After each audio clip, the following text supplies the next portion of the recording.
자격증을 무려 14개나 취득하신 분도 계셨어요. 얼마나 어려운 정도인가요? 하루에 기본적으로 10시간 이상씩은 엉덩이의 종기가 몇 번이나 터져야지 이제 취득할 수 있다고. 요새 시험 접수가 그렇게 힘들다고 하더라고요. 접수와의 전쟁을 치르다가 결국 성공을 못하고 비행기를 타고 제주도까지 가서 시험을 보고 있을 선생님. 서울에서 제주도까지요?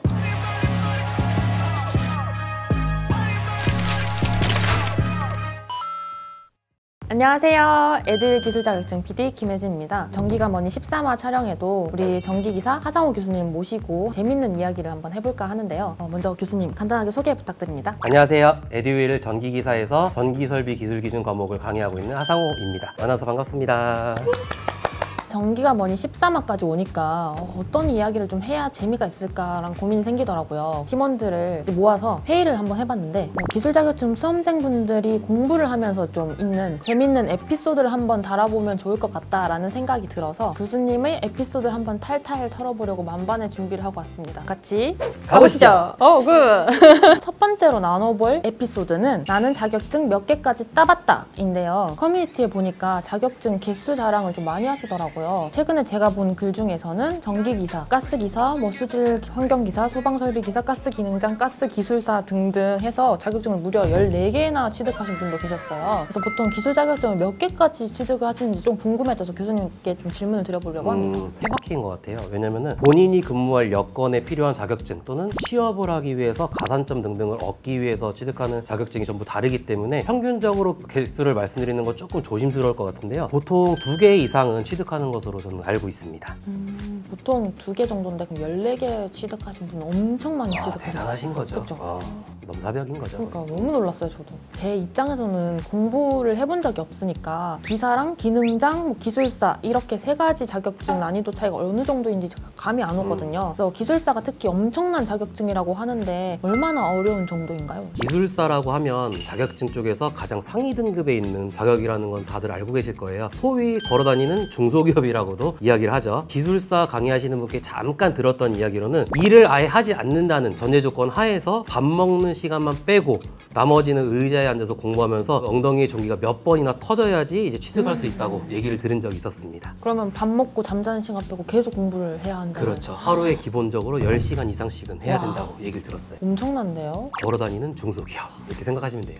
두 번째로 이야기를 나눠볼 에피소드는 나는 이런 상황에서도 공부해봤다 에피소드인데요. 커뮤니티를 보니까 직장을 다니면서 공부하는 직장인 수험생분들이 또 정말 많으시더라고요. 그런 분들을 위한 좀 공부 팁이나 전략이 있다면 한번 소개 부탁드립니다. 아마 직장인분들께서 공부하시는 게 가장 힘드실 거예요. 퇴근하고 나시면은 자유시간도 가져야 하고요. 가정이 있으신 분들은 또 가정에도 신경을 쓰셔야 되는데 인강으로 공부를 하신다는 조건 하에서는 평일날은 3강 정도, 주말에는 10강 정도 공부하시는 게 좋을 듯 하고요. 한 과목만 먼저 끝낸다고 생각하지 마시고 요일에 따라서 이제 과목을 나눠서 진행해 주시는 것이 가장 효율적이라고 이제 말씀을 드리고 싶어요. 왜냐면 한 과목을 먼저 끝내고 다른 과목을 나중에 진행하게 되면은 이전에 공부했던 내용들을 쉽게 잊어버릴 수 있거든요. 예를 들어서 월요일에는 자기약 3강, 화요일에는 전력 3강, 수요일에는 전설 3강 이런 식으로 분배하셔서 공부하시는 게 가장 효율적이라고 말씀드리고 싶습니다. 그럼 주말에 10강 이상을 듣는다고 하면 한 강당 1시간 정도 이렇게 잡고 10시간 이렇게 공부해요? 그렇죠. 한 강당 풀타임이 1시간은 아니니까 네. 밤은 한 8시간, 9시간 정도 공부하시는 효과라고 보시면 될 것 같아요. 여기서 또 갑자기 궁금해지는 게 교수님은 또 자격증을 처음 취득한 자격증이 무엇인지 궁금합니다. 국가자격시험으로는 이제 전기 기능사 자격증을 가장 먼저 취득했는데 취득한 연도가 2002년도 월드컵 진행할 때입니다. 21년 전이죠. 2002년. 추억이 갑자기 새록새록하네요. 모르시는 분들은 이제 세 번째로 요새 시험 접수가 그렇게 힘들다고 하더라고요. 거의 콘서트 티켓팅 방불케 한다. 시험 공부보다 시험 접수가 더 어려워서 막 힘들었다. 이런 말씀을 하시더라고요. 접수 관련해서 교수님께서 좀 알고 계시는 재미있는 에피소드가 있으신가요? 물론 있죠. 이제 시험 접수가 요즘은 정말 전쟁이에요. 접속했을 때에도 대기 인원이 기본적으로 1만 명 이상이고요. 그다음에 원하는 날짜와 장소를 선택했음에도 불구하고 대기 인원을 기다려야 하고 결제하려는 순간에도 이미 자리가 마감이 되면 정말 화가 나는 상태인데 실제로 전기기능사 실기를 가르쳤던 수강생 중에는 접수와의 전쟁을 치르다가 결국 성공을 못하고 비행기를 타고 제주도까지 가서 시험을 보고 온 수강생이 있었습니다. 서울에서 제주도까지요? 인천에서 제주도까지. 인천에서 네네네. 제주도? 제주도는 오히려 나쁘지 않을 것 같다는 생각도 드는 게 시험 치고 놀다가 오면 되잖아요. 그렇죠? 근데 문제는 합격을 해야지 기분 좋게 놀고 오는 거죠. 그렇죠.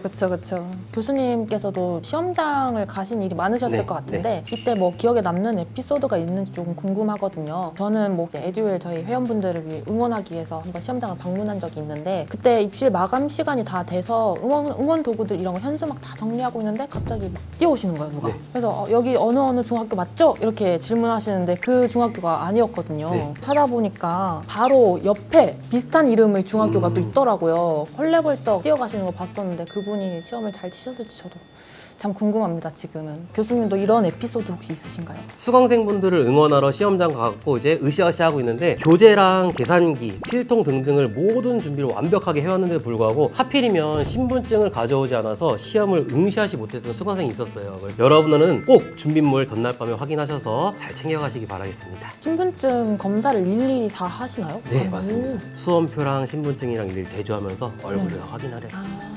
신분증 같은 경우는 지갑에다가 딱 넣어놓으면 좋을 텐데 왜 안 들고 오셨어요? 너무 안타까운데 제가. 네, 오늘은 에듀윌 전기기사 하상우 교수님을 모시고 전기 자격증을 공부하다 보면 일어날 수 있는 좀 재미있는 에피소드에 대해서 얘기를 해봤는데요. 교수님의 좀 개인적인 이야기도 한번 나눠보는 시간이어서 좀 특별하게 느끼셨을 것 같아요. 어떠셨나요? 저도 뭐 옛날 기억이 새록새록 나고 이제 정말 좋았던 시간이었던 것 같은데요. 옛날 기억이 나면서 활력이 생겼던 것 같습니다. 오늘 준비한 내용은 여기까지고요. 영상이 마음에 드셨다면 좋아요, 그 다음에 구독 꼭 눌러주시고요. 그럼 다음 영상에서 찾아뵙도록 하겠습니다. 안녕!